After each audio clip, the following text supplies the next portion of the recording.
Here, I'll introduce you to our esteemed guest, who is Jack Rigg, known to quite a few of you, I think, as a former art teacher at Cumnock Academy. And he has recently had a very successful exhibition. And I'm going to try and restart this. And if you want to just say a few words by way of introduction while I try and get this to work. Right. Thank you. Well, thank you, Kay, for that. Overwhelming introduction. My doctor said to me recently that a little bit of stress every day is quite good for me. So thank you, Kay, for giving me a stress. Asked the blacksmith what it was that he was reading, and the blacksmith told the writer that it was a book of recently published poetry. The writer asked the blacksmith what he thought of it, and the blacksmith told him that he liked it and that he would like to meet the poet. Well, I'm pretty sure you can all see where this story is going, and I confirm that when the introduction was made, the writer was Robert Burns. That blacksmith would go on to manufacture the graith, that is the tools, for the farm that Burns was building at Ellisland for his family. Burns died in 1796. The blacksmith lived on till 1833, and his descendants continued in and enlarged his forge, and by the end of the 19th century, they had become contractors to His Majesty King Edward VII's government. In 1911, the great-great-great-grandson of that first blacksmith was killed in a forge accident, and within less than a generation, the forge was closed. The blacksmith who came from Cumberland to Croig in 1774 was called John Rigg. His 3 times great-grandson, who was killed in the forge in 1911, was also called John Rigg, but he was known to friends and family as Jack. That Jack Rigg was my grandfather. It's very difficult when you hear that as a boy, that it's not going to spark an interest in Burns. And for me, it's been a lifetime interest. It's little wonder then when you hear that it would spark an interest. You might suppose that an interest thus sparked would have been fanned by my father. Surprisingly, this wasn't the case. And indeed, I don't remember my father ever talking much about Burns or indeed about the forge. My father died when I was still a teenager, so I never had the chance as an adult to pick up on that particular story. And indeed, as I say, I don't ever remember him or my granny or his sister, his infant sister, my Aunt Anne, talking about it. Jim Rigg, my father, had been born at Croig in the forge house in 1909. But immediately after the accident, he and, as I say, his sister, who was only 6 weeks old, and my granny had to move to nearby Sanker. In 1936, however, my father married an Ayrshire girl. And it is more from my mother's side of the family that my interest in Burns was nurtured. And the person responsible for that was my mother's elder brother, my Uncle Jim. Jim Fulton was a mighty man. A mighty man was he. He taught me how to hoe and sew and tell a tale or 3. Jim Wilson was a market gardener. He wasn't a blacksmith. He was a market gardener at a beautifully named place in Kilmarnock called Strawberry Bank. And it was he who would always tell me that William Burns of Burness, Robert's father, had been a market gardener at Alloway long before he became a farmer at Mount Oliphant. Now, I'd been born in Edinburgh in the fag end days of World War II, but we moved to Kilmarnock in 1954. We lived in the centre of Kilmarnock in a flat above what was then the British Linen Bank. My father and my Uncle Jim, as well as being brothers-in-law, were best friends. Now, my father was an accomplished gardener in his own right, so it was quite natural that he would help my Uncle Jim at Strawberry Bank as often as he possibly could. My mother had been born at Strawberry Bank, so she saw it as a safe place to go to when I was a boy. Consequently, I spent countless hours, evenings, holiday times, weekends, with Uncle Jim, best I could at Strawberry Bank. As we cut cabbage, plants, pulled leeks, pulled rhubarb. You sat in it here anyway. The seedlings in the greenhouse. Uncle Jim would recite verses of Burns or other poets pertinent to the task, pertinent to the weather, pertinent to the conversation. As well as working there, however, there was a deal of travel to be done. to farms, other gardens, other market gardens, factories, canteens, bakehouses. So in Uncle Jim's van, we swept around Ayrshire and beyond, and it was on these many varied journeys that he pointed out so many of the places that featured in Burns' work. Wherever and whatever he pointed out was always fleshed out with a story. This then explains how I would have an interest in the poet, in his poems, in his travels, but it doesn't explain how this project started. In 2019, a friend of mine, Dr. Frank Dunn, told his friend, Professor Jerry Carruthers of the University of Glasgow, my story. Now, Jerry Carruthers, some of you may have seen him on television. Jerry is one of the world's experts on burns, and he was interested in the story, and he invited me up to Glasgow, and I spent an afternoon with him in the university. And he asked me if I'd like to accompany him to a conference at the Burns Centre in Ayr in 2019, and he suggested that I might have a contribution worthy of inclusion at a future conference. I went to that 2019 conference at the Burns Centre. I enjoyed it, but it was a desperately serious affair. There weren't many laughs that day, and I realised right away that I didn't have enough knowledge about burns. I thought I knew a lot, but the reality was that amongst these academics, I really didn't. It made sense then to do something different. I'd been an art teacher for 47 years. I'd taken lots of private commissions over the years to supplement my income, and I was fairly confident that I could paint a picture as a sort of visual crutch to support the story. In the beginning, I thought I would only paint one picture, and it made sense at that time for that picture to be at Mosgiel at Mauchline. It was a place I was familiar with. I'd often passed it with Uncle Jim on the many journeys with him. And of course, in the 30 years that I'd travelled from Troon to Cumnock, I'd passed it virtually every day. More important, it was the starting place for the, sorry? Oh, sorry, I can't persuade it to talk to the... It was the starting place for the journeys that Robert would make to Dumfriesshire. Again, at the outset, my thoughts were more about a talk I might have to give someday. And writing a book was not in my thinking at that point. I wasn't sure when I made that first trip to Mosgiel what I was going to paint. I'd often looked at the farm from the roads that passed close by, but I'd never looked out from the farm at the scenes that Burns would have seen. And as I realised, as I looked out, I realised that I had to write about it. Now, what I hadn't foreseen was the pandemic. Before we were isolated, I'd gone to Ballochmyle, I'd gone to Dumfries House, and New Cumnock, and various other places. I'd taken a lot of photographs, but at no point at that stage, rather, did I think that I would use them for other paintings. The writing at the beginning was all quite factual, and it was all Burns related. And when I read back the first 2,500 words, it was really, I knew right away, and my family were very quick to tell me, I knew right away that it was only going to be of interest to Burns enthusiasts. It wasn't going to be really of interest to a wider public.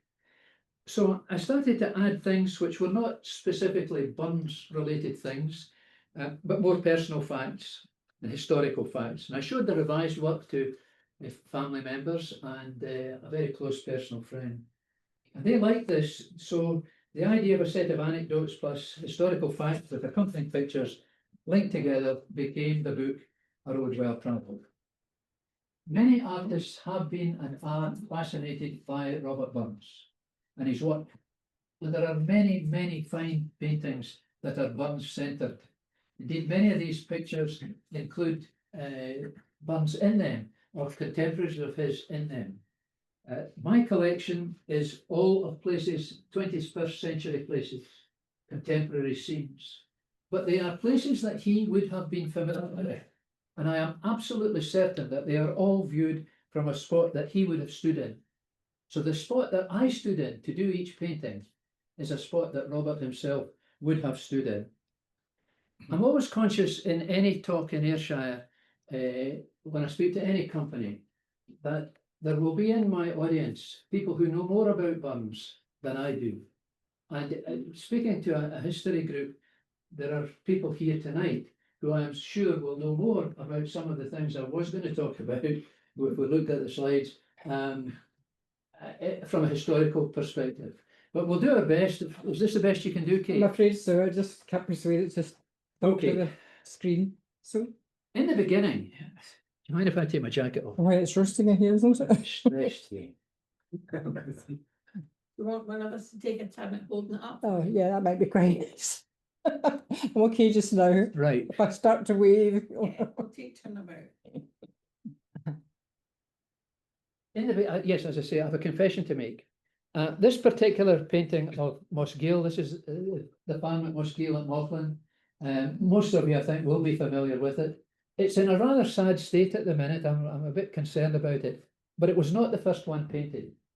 Nearly all the other pictures that you're going to see were done in sequence.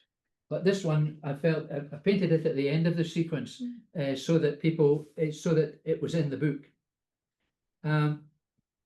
This farm was built in 1869 on the site of the original Mosgiel, East Mosgiel. It is said that quite a lot of the stonework to build Mosgiel came from Burns's original East Mosgiel. But he would not have recognised that scene. And indeed, if you're that's looking at it from the Turbolton Road, there are no other physical features. Mosgiel sits on a hill, and other than the trees around it, you can't see what's beyond Mosgiel, because the Irvine Valley and the distant Eaglesham Moor is not visible. The building's gables sit east and west. So this front facade is facing south, facing towards Ayr. So let's just go quickly then to the next one. The second bit. Now, this is the picture that was the first one in the sequence. And this is a painting of a beech tree at the gate into Mosgiel. In my research, I discovered that a beech tree can survive for between 350 and 400 years. So there's every possibility that that beech tree was a sapling at the time that Robert was at Mosgiel. If it wasn't, beech trees of that ilk at Mosgiel at that time. This picture hides a lot of things, and this was the one that made me want to write about it. Because hidden from in the valley here, beyond the beech tree and beyond that hedge there are a number of significant things, one of which is the River Ayr Valley. The River Ayr rises, as you know, at Glenbuck and enters the Ayr, enters the Firth of Clyde at the town of Ayr. The distance from Glenbuck to Ayr by road is 28 miles. The water course of the River Ayr is nearer 48 miles. And it meanders its way across the Ayrshire countryside. And at this point, we're looking towards the hamlet of Failford. And of course, it was at Failford, which is about a mile beyond the big tree. It was at Failford that Burns said his farewells to Mary Campbell, Highland Mary. And Mary Campbell had been a maid. She'd come from Campbelltown, but she'd been a servant at a mansion called Coilsfield. It's no longer there. Did you know about Coilsfield, Russell? It's a caravan park now. It was a farm at one time. That's right. Okay, that was where Mary Campbell had worked at that time. However, perhaps the most important thing that you can't see, but you have to take my word for it, it's about 100 yards beyond the big tree is the railway line. That railway line is one that some of you may have travelled on. It goes from Glasgow to London. But in 1784, when Robert was at Mosgiel, the railway line was another 70 years away, because it wasn't until the middle of the 19th century, 1846, that the railway line started. If we come out of Mosgiel and turn to the right and take this road towards the village of Turbolton, you will pass on your right-hand side a strange circular sandstone building. Some of you will know what that is, but it's worth a wee look, because it's actually a ventilation shaft for a tunnel, which is 160 feet below ground. And at 700 yards, it was quite a long tunnel. And that tunnel was built, I think, if I just check my notes on that, in 1748. No, sorry, in 1848. I beg your pardon, ladies and gentlemen, I beg your pardon. If we turn right, however, at the gate into Mosgiel, turn left rather, that will take us back towards the Burns Monument at Mauchline and then into the village of Mauchline. Now, Robert Burns is about to make a journey from Mauchline to Ellisland. That's a distance of 46 miles. He did that journey on more than one occasion in one day. But in the 18th century, generally speaking, these journeys took 2 days. And I'll explain about the break in the journey further into the story. So can we go to the next picture? The next picture is of 2 bridges. Bridges that many of you here will be familiar with. These are the Howford bridges at Ballochmyle. The stone bridge, the red sandstone bridge, was built in 1760. And James Armour, who was Jean Armour's father, Jean Armour being Robert's wife, James Armour was a stonemason on that bridge. The bridge is still there. You can get down to it, and it's gated now. But I remember crossing it many, many times in our car. Did I ever take you to a picnic there, Isabel? No. Well, we used to cross it with those winds, you know. We used to take pupils sometimes at lunchtime. We had outstanding pupils, and Isabel was one. But when we had outstanding pupils, we sometimes went up at lunchtime to Ballochmyle, to the Howford Bridge, and parked the car and had a wee picnic lunch and did some drawing and sketching. So that bridge there was the one that Robert would use to cross the River Aire, and that carried the Turnpike Road in 1784 when he was making his journeys. The modern Howford Bridge was built in 1962. I'm always amazed, really, or I really shouldn't be amazed. But when I go to functions, very often people are unaware of the red sandstone bridge that lies below. They're so used to zipping over the new bridge that they're not aware of the old bridge down below. The village of Catrin is up the river about a mile. Now, Catrin, when Burns was a boy, Catrin, when Burns was making his journeys, was a tiny village. But a man called David Dale from Stewarton had embarked on a mill at New Lanark. That had been a success, and Dale wanted to have another cotton mill, and the site chosen for that was Catrin. So Catrin was being developed quite significantly, and Professor Dougal Stewart, who was had a house at Catrin, a big house at Catrin, he decided to build a new Catrin house, and the site chosen for that new Catrin house was on the Cumnock side of the bridge. And again, some local people will be familiar with what's left of the new Catrin house. I see you nodding your head. Am I right about that? The gatehouse is still there. For a number of years, it was a garden centre, and then there were some riding tracks there. But anyway, sorry? It was a restaurant for a while. A restaurant. Yeah. So that was where Dougal Stewart lived. The trees in the horizon, in the background, are the trees on Ballochmyle Golf Club, which was originally part of Ballochmyle Estate, which was owned by a man called Sir John Whiteford. Whiteford lost a lot of money in the Douglas Heron and Company bank collapse, and he had to sell Ballochmyle. He sold it to a man called Claude Alexander, whose sister was a lady called Wilhelmina Alexander. Oh, we're selling the bridge. Alexander, the bonny lass of Ballochmyle. And Claude Alexander wasn't very happy about that, and he persuaded Wilhelmina not to reply to it. Have I got that bit right? Later, yeah. Yeah. There's a wee bit of, I think it's fair to say there's a wee bit of doubt about that, isn't there? Yeah. About exactly Yeah. applied to the letters. But the popular view is that it was her brother, Claude Alexander, who stopped that. Was it not originally written to the first owners of Ballochmyle, but before it was finished and published, they had sold out, so we just switched it to the new owners. Say again? When Burns wrote, going to the body of plastic, Right, okay. it should be a Whiteford. But No. There's a poem here, I'll quote the poem. The Catrin woods were yellow seen, the flowers decayed on Catrin Lee. Nae lavrock sang on hillock green, but nature sickened on the ee. Through faded groves Maria sang, her selling beauties bloom the while, and aye the wildwood's echoes rang, farewell the braes of Ballochmyle. Burns wrote this song, Farewell the braes of Ballochmyle, to Maria Whiteford, but he wrote the Bonnie Lesser Mile to Wilhelmina Alexander. Okay, can we look at the next picture? Thank you.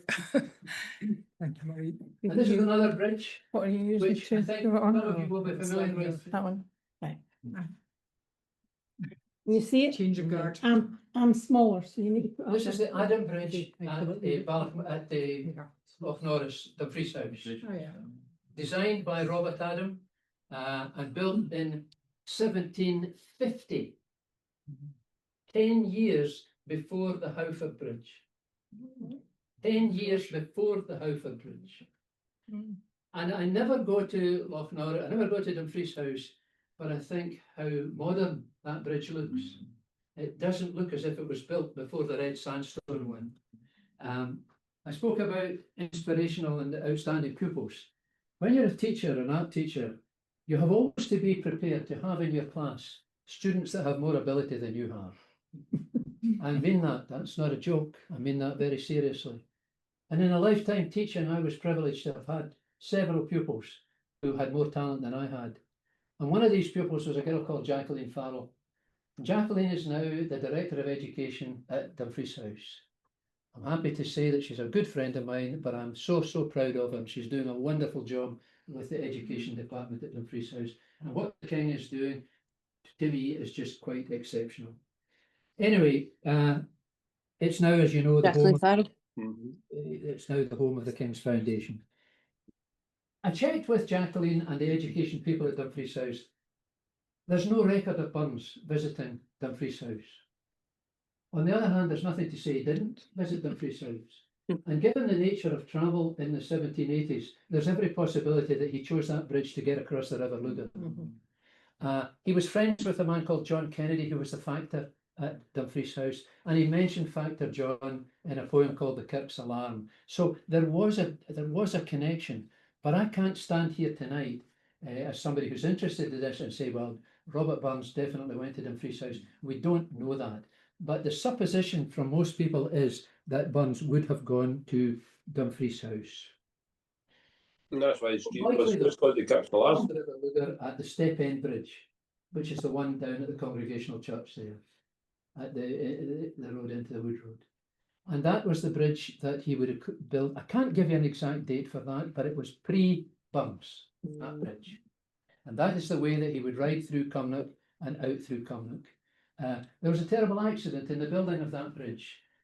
Some men and boys sheltered under the archway in a thunderstorm, and it collapsed. And I can't tell you exactly, I think it was either 3 or 4 fatalities. But that was the Step End Bridge in Cumnock here. Okay, can we move on? Now, I wish we had I'm letting you down so badly tonight. I wish we could have seen this on a big screen, because this is a story. This is a picture of lots of stories. Nearly caused a divorce in my family. This picture. Mind you, a lot of my pictures nearly caused. Anyway, I was going to say, I'm sorry I've not got the bunny girl outfit on it. this is called the Haw Runnel. And this is up the Glacenock Road. There are 2 roads out of Cumnock. When you get up to the top end, the south end of Cumnock, there's, It must be holding up in a wee screen in the and hall. there's the road which followed the old Turnpike Road, which is the modern day 76. And this road went out past some lime works at Benson that the Earl of Dumfries had opened up. But the reason, it's the first view of the River Nith, which is the 7th longest river in Scotland, and this is the first view of the mighty River Nith. The reason I'm saying that this, you can put that down for a wee minute. The reason I'm saying that this, this picture was some upset. There's one wee lamb there that hasn't got a mummy. And sentimentality rules in my house. I have 2 married daughters and 5 grandchildren. They're all adults now, but 4 of these grandchildren are girls or women. And somehow it brought out the maternal instinct in all of them, wife Waynes and grand Waynes, that I had painted a lamb without a mother. Up there, there's a lot of lambs without them. Correct, so very quickly I had to paint in another lamb. And, nevertheless, it was quite a popular painting. It's raw. Bottom colour. That's the rocky, Burns says in a poem called that's Death the of Dr. rocky pool Hornbrook, down there. he says the rising There's moon a- began to The rocky glower. pool. The distant Cumnock hills I tower to count her thorns with all my power. I set myself, but whether she had fear power I couldn't tell. That was in Death of Dr. Hornbrook. But these are the Cumnock hills that he refers to in that poem, of course, are the hills at New Cumnock. Okay, let's move on to the next one. Oh, sorry, no. Let's just take one last thing, because this is relevant to what's in the news at the minute. In this painting, just beyond the houses in the centre there is the site of the Knockshinnagh disaster. 1950, I think, am I right? 1950, 13 casualties dead and 116 rescued. One of the great stories, sad, but one of the most remarkable stories in Scottish mining history. Could So- you say something about that? Certainly, There were actually 15 casualties, right? because there was a couple from here who came and helped and fed folk tea Okay, for 3 days okay. and were killed on the way home. Right. Salvation Army, yeah. Salvation Army workers, that's right. Yeah, I remember hearing the sirens for that. Aye. Only 5. There we go. Okay, let's move on. Hey? Silence, yeah. Those my audience are permanent, born and bred, fewer than I would have thought. Part of my job when I worked for the Scottish Qualifications Authority, I travelled all over Scotland doing what were called exemplification of standards talks. I did not explain why. Right, got it. that particular map. But the next And I You're went right, to you're right. Aberdeen, I went to Inverness, and I went to the borders. And every time the qualifications manager would introduce Jack Rigg, and I'd say from Cumnock. And people took a step back, as if I was going to. The reputation of Cumnock, I have to say, nationally, was of hard men, and dare I say, maybe even harder women. And Cumnock had this hard reputation. And I can honestly say I defended that every time. And I started this You talk. beat them into submission. As I will tell you, I put it home my one. But I started this wee talk by saying how proud I was to have been a teacher in Cumnock, and I really mean that. And Cumnock Academy had a great history, and I'm immensely proud to have been part of that history. So when I painted this scene of New Cumnock, I wanted not to glamorise it, but I wanted to see New Cumnock through nice eyes. And this was a picture from the Loch of the Lows, looking over towards Cairnhill. When I started, or not when I started, when I was teaching at Cumnock Academy, when the class came in the first year, I used to talk to the Waynes and say to them, "So what school did you go to, son?" You see, and they say, "I went to Netherthurber, or I went to Green Mill, sir." And you went round the class, and if they said you went to Green Mill, you'd say, "All right, what's your name again?" And they would tell you, "Oh, did you have a sister?" You know, you were trying to break down, trying to establish a relationship. So I said to this wee boy this day, "So what school did you go to, son?" Well, he said, "I went to Cairnhill, sir." So did you? Right. And he said, well, I used to say, when I was talking to these Waynes, I used to say, "If you get any pets, or, you know, if you've been anywhere nice for your holiday, anything to just get children talking." So I said, "What's your name?" And he told me, and the minute he told me, I knew there was going to be trouble with him down the line. But anyway, I said, "Have you got any pets?" He said, "Aye, sir." He said, "I've got a snake." I said, "What have you got a snake?" "Okay, a snake. A boa constrictor." I said, "What size is this snake?" He says, "It's about 6 feet, sir." I said, "Where do you keep that?" He said, "We keep it in the kitchen. My father taken the door off a cupboard, and it's got a glass front." I said, "All right." And I was kind of lost for words. I said, "When you feed it on it, or it gets a rabbit or something once a month, they don't take a lot of feeding, boa constrictors, you would like to know." But I never go through New Cumnock. But you're like, And I say to myself, is that the house in Cairnhill that's got the 6 foot boa constrictor? But that's a view of New Cumnock from the Loch of the Lows. Now, New Cumnock was an ancient town. dates way back, way back into the 13th century. And I'll come back. a new parish church was consecrated in New Cumnock in 1659. And Cumnock Castle is just to the Cumnock side of that parish church. Am I right in that? Yeah. Yeah, the site of Cumnock Castle. That painting is quite interesting too. If you get, I'm so sorry we can't see this. But featured in the painting is the roof of the Cumnock Lido, the swimming pool. And nothing exemplifies better the regeneration and the rebuilding of a community than things like that. So you've got the history on the one hand, the castle, the church, then you've got the Lido, and then you've got the Martyrs' Kirk further down, spanning hundreds of years.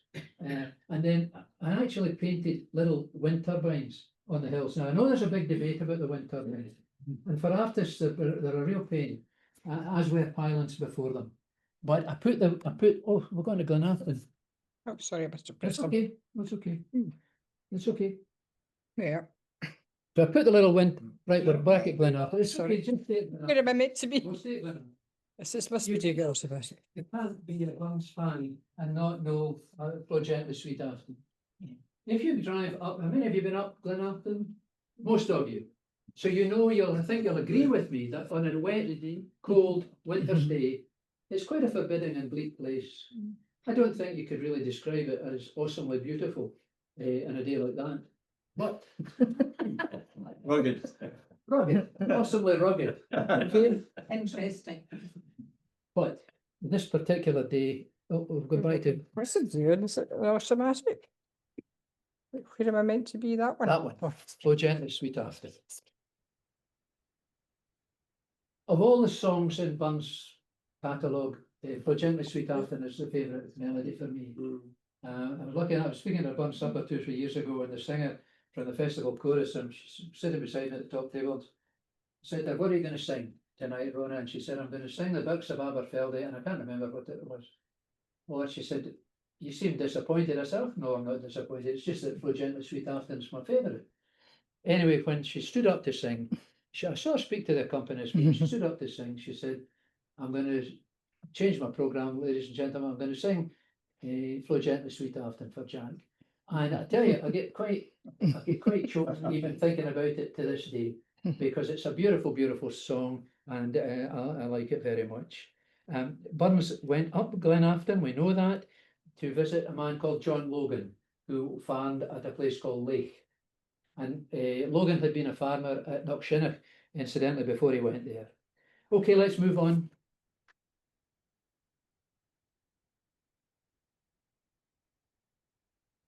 And this is a picture of Corson Con. Corson Con. Where I on Parnassus Hill. Now, I said to you there that my favourite lyrics were, my favourite melody was Flow Gently, Sweet Afton. Without a shadow of a doubt, my favourite lyrics are Where I on Parnassus Hill. Where I on Parnassus Hill, though where I doomed to wander on, beyond the sea, beyond the sun, till my last weary sand was run. Till then, and then I love thee. And that cracks me up every time I say it. It's the most beautiful thing. The little bun going into the River Nith is the Bunton Bun. It enters it's visible there at a place called the Toll Hollow Road, rather. The railway line runs right across that picture. Now that's that railway line that we saw, or rather that railway line that we didn't see at Musgiel, but it's the same railway line. And on the line, just in the picture really, between the railway lines, there were 700-yard long water troughs. These water troughs were for the steam engine to pick up the water, or scoop up the water on that. Corson Con sits on the Ayrshire Dumfriesshire boundary. About 3/4 of it is in Ayrshire and a quarter of it is in Dumfriesshire. When I was fishing with my father as a teenager, one day we met a man who was a diker. And my dad introduced me to him. And this diker was telling me that right across the edge of Corson Con, there's a dry stone dyke, which is the county march. and it goes right, it runs for miles and miles and miles. So that's Corson Con. Burns wrote, "Does Haughty Gaul invasion threat, then let the loons beware, sir.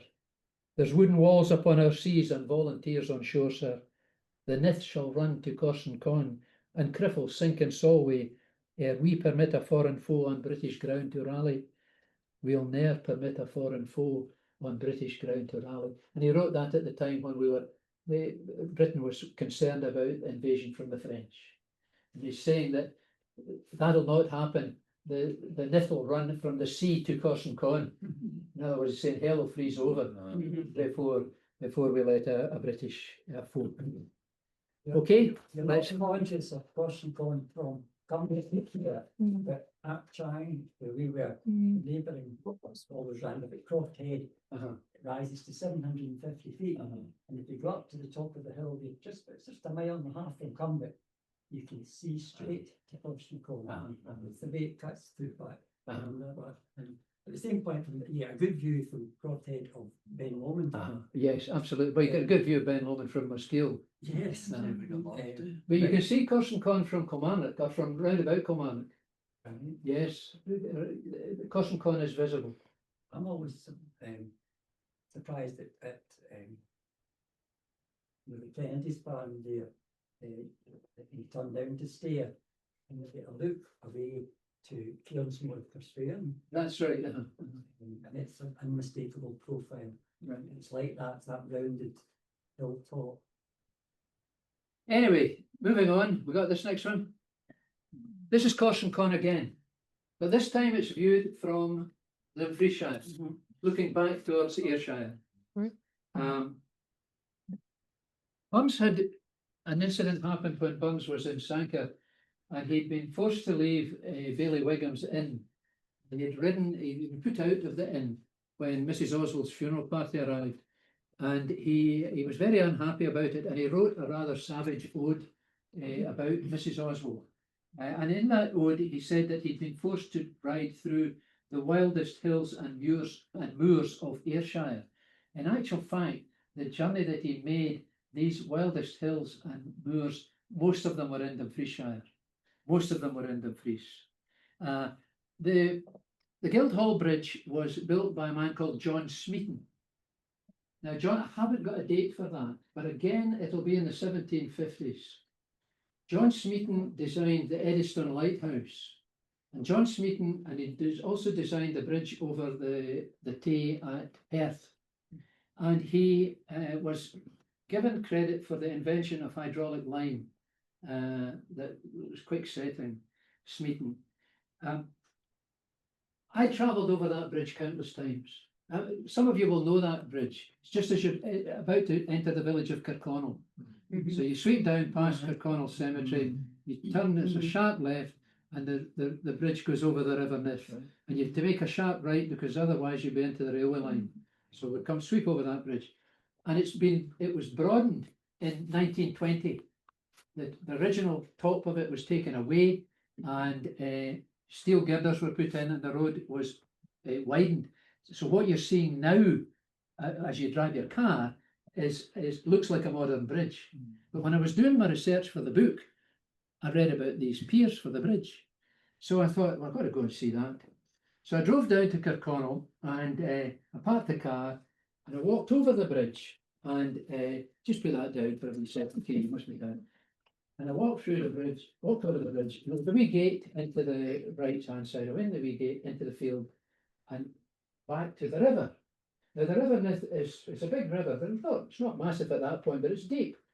And the banking was about the height of this room, maybe a wee bit more. And I thought, I'll climb down there and have a look, see if I can see the bridge.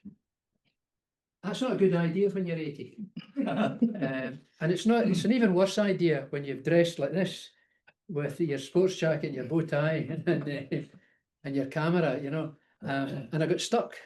And I'm making a joke of it, but my wee heart was racing that night. My doctor would have been very pleased at the stress I was getting that day.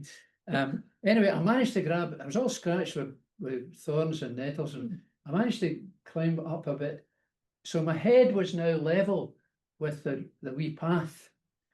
and a wee dog came along. It licked my face. I was very relieved, that's all it did. Mhm. But after a moment or two, a lady came along and she said, hello. It must have given her a surprise as much as it gave me relief. And she said, can I help you? I said, "Well, that was a pretty obvious. Anyway, to be fair, the lady helped me up and I lived to tell the tale. I got back and I think I put the story in the book. I didn't tell my wife about that for several days because I've had one or two adventures like that in my life of climbing to places that I shouldn't have climbed. What year would that be widened up for? 1920. 1920, right? 1920. Okay, It's called Mavis Bank, incidentally, if you want to include that name in the book, if you, about your incident there. the Mavis Bank, Mavis Bank. all one word, so, yeah. What is called Mavis Bank? That banking that you. The banking, Mavis, right, okay. So you know exactly the bit I'm talking about. Mavis to believe. You're not related to the person that rescued me. I own the dog. All right. Okay, let's move on. And we come to the viaduct at Croy. Now this viaduct carries a now familiar railway line over the Croy Water. Built in 1850. You're going to say to me again, a bit like Musgill, wait a minute, Jack, the whole premise of this story is that they're all Burns related. Burns went up that road. The road there is the road to Crawford John. Burns was friendly with a man called William Johnson at a place called Clackleith. To get to Clackleith, you had to go up that road. Is that correct? Yeah. And that the viaduct, as I say, was built in 1850. The viaduct was important to me and to the story. I told you that my grandfather was killed in 1911. My grandfather was killed on a Saturday. It was the day of the town picnic. And the various churches and organisations, much bigger in those days apparently, they'd hired a special train. It would be a steam train. And that train took half the village of Kirkconnell and Sanker to Troon for the day. A trip to the water, down the water or up the water. And when the train returned in the evening, the passengers on the train who were familiar with the forge practices realised that something terrible had happened because the forge was closed. And that was the day my grandfather was killed. And I wanted to put a train in the picture. Now, ScotRail's train timetables are hardly the most reliable thing in the world. And I live in Prestwick and I made several journeys up and down to the viaduct to try and photograph a train going over it. And sometimes I was too early and sometimes I was too late. But I certainly was never there at the right time. And on a number of occasions, I no sooner got my camera set at F8 or whatever it was, and the train was past. And it was quite a stressful time getting the train. But I finally got a train on the line, and that's why I painted that. Okay? Let's move on. No, we've still got the train. Yep. Right. Now again, this will be a building that's familiar to many of you. This is the Council House in Sanker. It's now the Tollbooth Museum. The Council House was designed by William Adam, who was the father of the two Adams that had designed Dumfries House. So William Adam designed and built that building there. And the little white house in the centre belonged to an aunt. My granny had her father had married twice, and he had a second family. So my father actually had my granny had 4 half siblings who were the age of her own children. So my father had an uncle who was younger than him, one of these kind of bizarre things. And that house was my Aunt Mamie's house. And Mamie was married to a miner, but she was my granny's half sister, but she was quite a bit younger than my own father. But it was quite a special thing for me. The washing is actually my daughter's washing in the garden at Troon, because I couldn't, there's a wee car in that picture, and I can't paint cars. So I decided that I would put washing in the garden. So I went over to my daughter's house and drew her washing. And that's what artists do sometimes. So don't always take everything as read. Okay. Oh, sorry, just before you move on, you don't need to show the group. I can talk through this. Burns was made a freeman of Sanquhar in 1794. And more than likely, we're not absolutely certain about it, but more than likely that event took place in that building in the council house. Have any of you visited the Sanquhar Council, the Tallbooth Museum? Yeah. It's worth a visit. Yeah. And it is worth a visit. And there's a section of it devoted to my own family, to John Rigg of Croagforge. And there's some brochures and things from Croag in the council house. Burns was friendly with a man called Wigham, who owned an inn in Sanquhar, Wigham's Inn. And it was Wigham that he was an antiquarian and a collector of Scots verses. And there was quite a lot of this. This was quite a popular thing at the time. And he and Burns would regularly walk from the council house to Wigham's Inn. And we know that from information we have. And of course, it was from Wigham's Inn that Burns had been ejected the night of Mrs. Oswald's funeral party. Okay, let's move to the next one. And this is Sanquhar Castle, built by the Ross family in the 13th century. It's been visited by Robert the Bruce, Edward II, Mary Queen of Scots, William Wallace, James VI, and Jack Rigg. It was a ruin when Burns was making his journeys to Dumfries. It was already as badly ruined as it is now, but it was a ruin at that time. Okay, my pictures are just representations of places. And those of you who know me, I don't wax lyrical about hidden meanings and things in pictures. That's what other artists. My pictures are just pictures. And yet with this painting, I honestly felt there was something a wee bit deeper about it. And the big tree on the right-hand side of the left-hand side of the picture, the dead tree, that was quite hard to draw. And it is totally accurate, I think. Whereas on the right-hand side of the painting, there was all this vibrant new growth. I mean, it was just alive when I was there. And the wildflowers were blooming. And it just struck me, there was the death and decay on the one hand, the castle falling into absolute ruin, and yet there was this growth all round about it. And it was quite, it really kind of moved me. Pictures don't move me very often, but that one did a wee bit. Okay, let's go on. Oh no, sorry, I beg your pardon. Burns wrote a poem called The Five Carlins.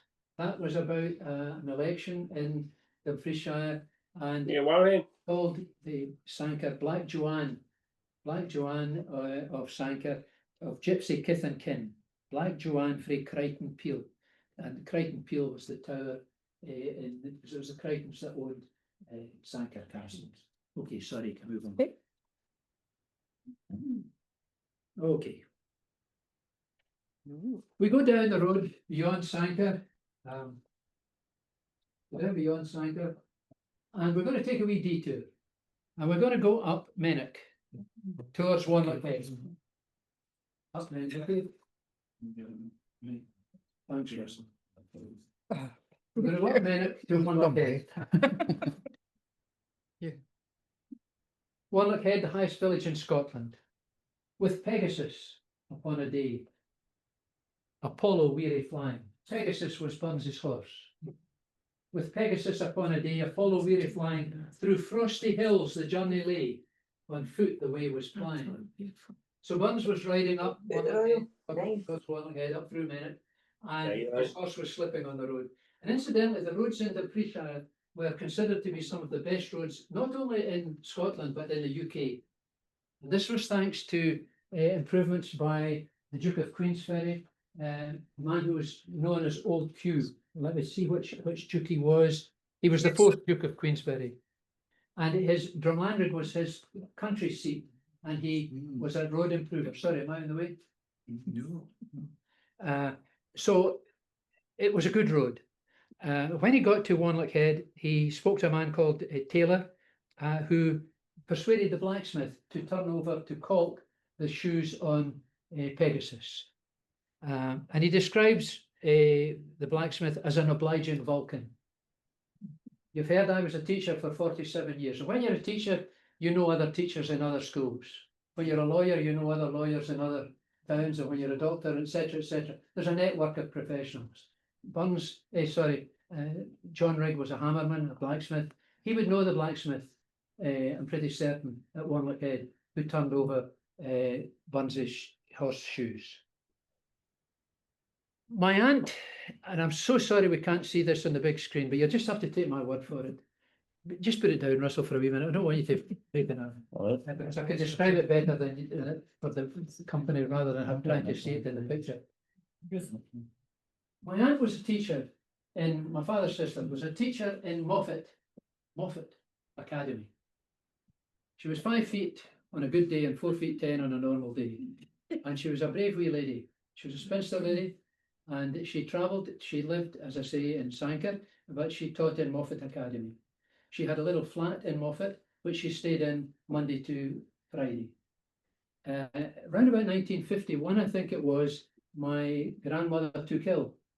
So my aunt, being a good daughter, went home to look after her mother. But she was a good teacher also. She had a job to hold down. She travelled by public transport from Sanker to Moffat. When you want Daily. to read the weather for tomorrow? Sanker to Moffat. It'd be That brilliant. involved a train journey Oh, to you know, and then a Train bus journey. journey to Moffat. Or she could have got, I think there was a bus went over up Beatock, what do you call that, Dalveen.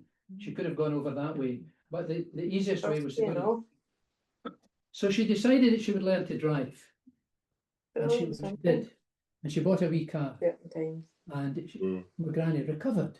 And so that was fine, but now my aunt was travelling back at the No, weekends. 2 Anyway, days. Granny took ill again, 1952, a year later. Also no need rain. And my aunt, for 3 months, winter months, travelled from Sanker to Moffat every day by car. A Hillman convertible, it's a soft top, a Hillman convertible. She travelled that road. And she told me that there were many, many days she came from Wanlock Head to the A76 and she never saw another vehicle. So I wanted to paint that picture in homage to my Aunt Anne, and there's a wee car in the picture. So if you do get a chance to see the painting sometime, there is a wee tiny car in the picture, and that was in homage to my Aunt Anne. Okay, let's moving on. We'll come to. That's the one. This is 2 is the Mennock Pass. Only this time we've done a U-turn and we're coming back down Mennock from Wanlock Head to the A76. And this particular picture is about 200 yards from where that first one was done. This one's looking west, the other one was looking east. Okay, that's just above the tree line in up Wanlock Head, up Mennock. And the day that I was doing the preliminary drawings for that, there was a man panning for gold in the river. Now, as a boy, that was where my father taught me to fish. I'd fished there countless times as a wee boy, and paddled in the Mennock, never knew there was gold under my feet. But that's Mennock. So we'll move on fairly quickly to the next one. And this one might be familiar to some of you. This is Wallace Hall. It was Wallace Hall Academy. It's now Closeburn Primary School. And it's at the village of Closeburn. And Closeburn, that building was built in the middle of the, towards the end of the 19th century. The original Wallace Hall was built though when Burns was making these journeys. And the part of the original Wallace Hall is still there, but it's in amongst the trees. And it didn't make for a very good painting. But I wanted to paint that. And again, if there are any Burnsians in the group, or any Burns people in the group, they'll know that Burns visited a place called the Brown Hill Inn, which is on the A76, and that's where I viewed this particular painting from. That's really about as much as I want to say about that one. We now come to quite an interesting one. Dalswinton Loch. Hands up those that have been to Dalswinton. Yeah. Yeah. Dalswinton is an important place in the Burns story. Dalswinton was the home of Patrick Miller, who was Burns's landlord when he was at Ellisland. Miller had made a lot of money in Edinburgh and he had bought this estate in Dumfriesshire. He built the house, the Swinton House, and he had that loch dug out by hand. It's not a natural loch, it's a man-made loch. And that is the loch on which the very first ever powered steamboat sailed. Yeah. Now that boat was designed by William Symington from Wanlock Head. Who was his assistant on that? A man called James Taylor. James Taylor was the son of that John Taylor who'd helped to get Burns's shoes turned over on the horse. Okay? James Taylor would come to Cumnock and be the manager of start Cumnock Pottery. Okay? Not only that, working in Cumnock Pottery would be a man called, let me get this right, I think it's William Hamilton. The only day No, both it was wasn't. Friday. Pottery would be managed by Alexander Hamilton. On Friday. Now, Alexander Hamilton that's fine. was the son of Yeah, Gavin Friday. Hamilton. Oh. Gavin Hamilton, of course, is a well-known figure in the Burns story. In Holy Willie's Prayer, Gavin Hamilton But then gets. it might change. So there's a lot of, all these connections come in. The Swinton House. So we go. Just I a don't know. minute, Russell, so you don't want to get. The Swinton estate is an event estate, and if you Google it, they do weddings and outdoor events and things. You see, so I thought, well, that's great. I'll go down and so away I go, and I drove into the estate. It's got a big sign, the Swinton Estate weddings. Up to the big house, lovely house, designed, we think, by Alexander Naismith, the artist. I drove up to the house and a number of cars parked outside and a post office van. I thought, that's a nice hotel. So I breezed into the house, opened the door, in I go. And there were suitcases sitting in the hall, but straight away I thought, this is a strange looking hotel. So just with that, a fella came down the stairs in his dressing gown and I said to him, sorry, I beg your pardon, sir, I'm looking for the receptionist. Well, you can see where this is going as well. It's a private house. And he was the son of the lady, the Honourable Sarah Landale. It doesn't matter. The chatelaine of the house came and she was charming. She showed me around. But if you ever go to the Swinton Estate, please don't do what I do. It's a private house. The events all happen outside. The house is not for people just to walk in. Okay. Dalswinton sits about maybe 1.5 miles from our journey's end, which we're coming to quite soon, very soon, in fact. So these ducks, by the way, are not Dalswinton ducks. These are Roselle ducks. Again, it's a bit like the washing at the Sanker. When you're an artist and you, rather than drive all the way to Dalswinton to paint 2 ducks, I simply drove into Roselle and drew Roselle ducks. Okay, let's move on to this second last, the penultimate picture. I should have brought a painting with me, I'm so sorry, Kieran. And this is a painting at Friars Cars. Now, Friars Cars is now a hotel. Any of you been to Friars Cars? No. It's worth a visit. Beautiful place. And this, of course, is that mighty river Nith that we saw earlier on at the Horannel. The mighty river Nith at the Guildhall Bridge. The mighty river Nith that ran past Corsoncon, and that's the Nith at Friars Cars. The path there is a path that leads to Ellisland. And that's the path, or part of the path, along which it is thought that Robert wrote Tam O'Shanter. Now, a lot of Burns poetry has a walking cadence, and Burns composed a huge amount of his poetry when he was working, when he was walking, when he was riding, and doing things, and it has that kind of rhythm to it. So that's part of that. The Nith is a mighty river. The Myth flows proudly to the sea, where royal cities stand. But sweeter flows the Nith to me, where Cummins aince had high command. Because this was the land of the Red Comyn, who was murdered by Bruce, or killed by Bruce. At the time that Burns was there, this estate was called Glenriddle. Captain Robert Riddle had moved to there, and he had bought the estate. He'd built a little hermitage in the ground, and he'd given that hermitage is still there, and he had given the keys to Robert where he could find peace and quiet to write. It was while at Ellisland he met a man called Francis Grose.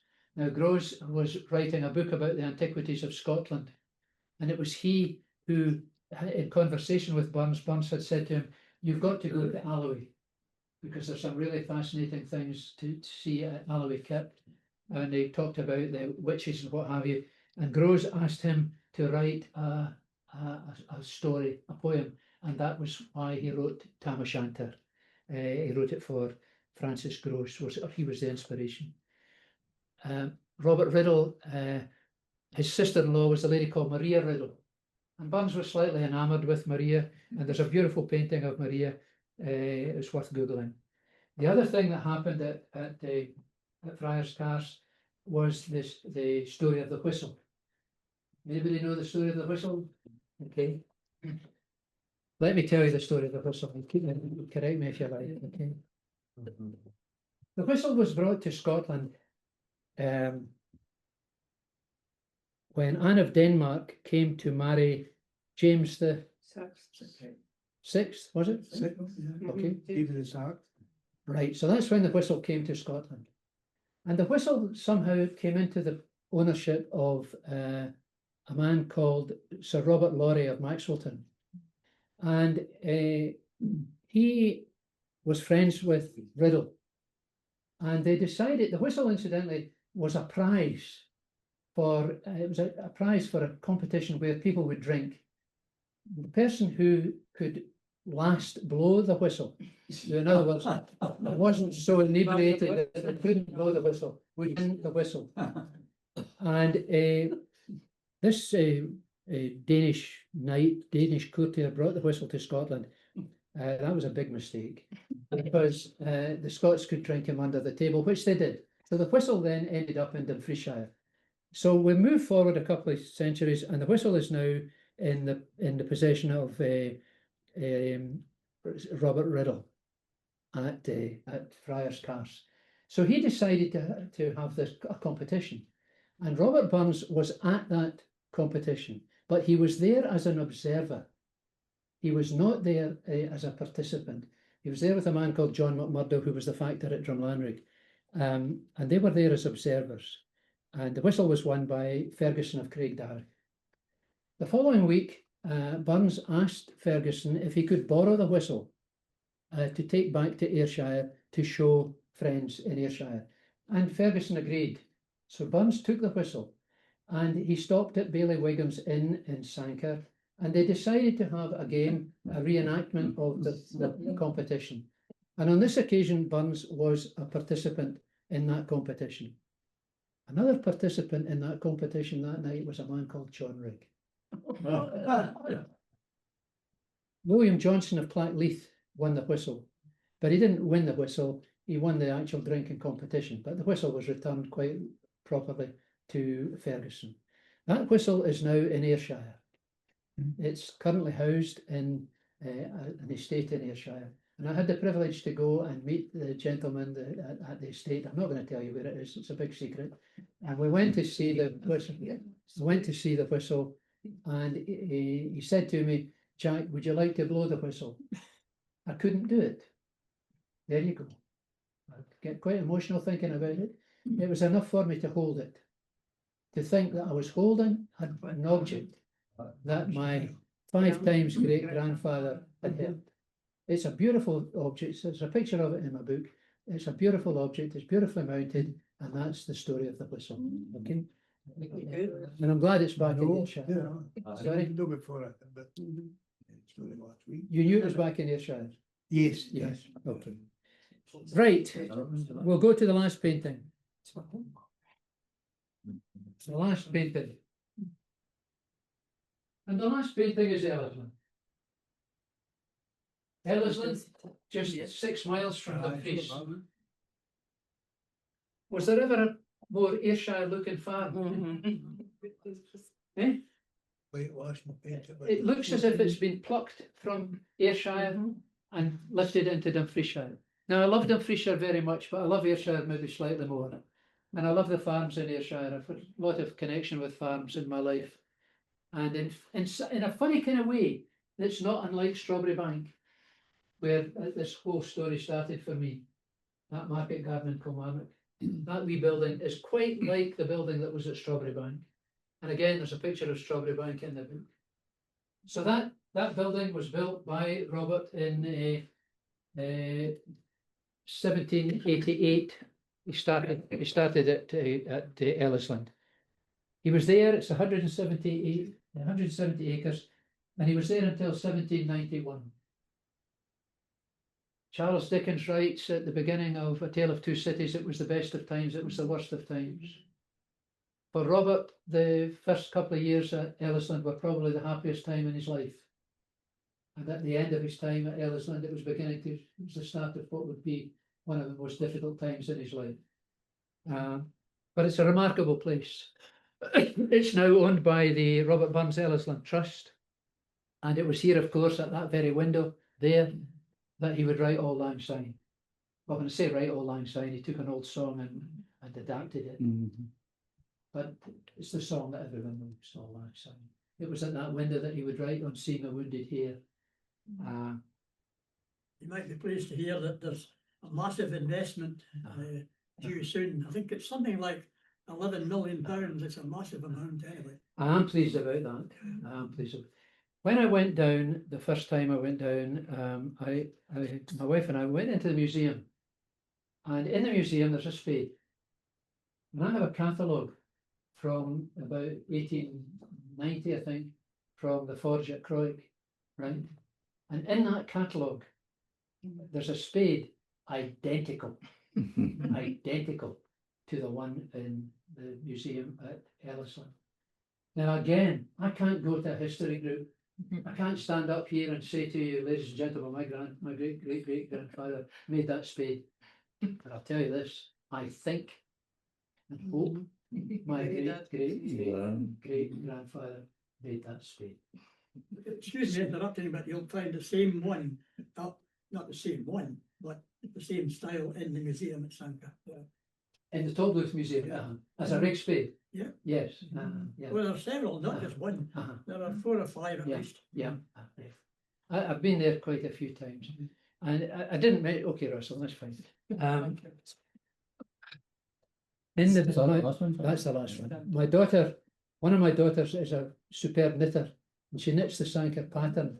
And for my 80th birthday, she knitted me a Sanka pattern sampler, which I got framed, and I have it on the wall. So that's special to me as well. Do you need a I have a shovel that my grandfather made, and it was a wedding present for my granny. Hey, it's some shovel. My granny wasn't a big woman. It's like a dangerous thing to go. Anyway, ladies and gentlemen, that's me at the journey's end. I'm happy at this point to take any comments or any questions that you have.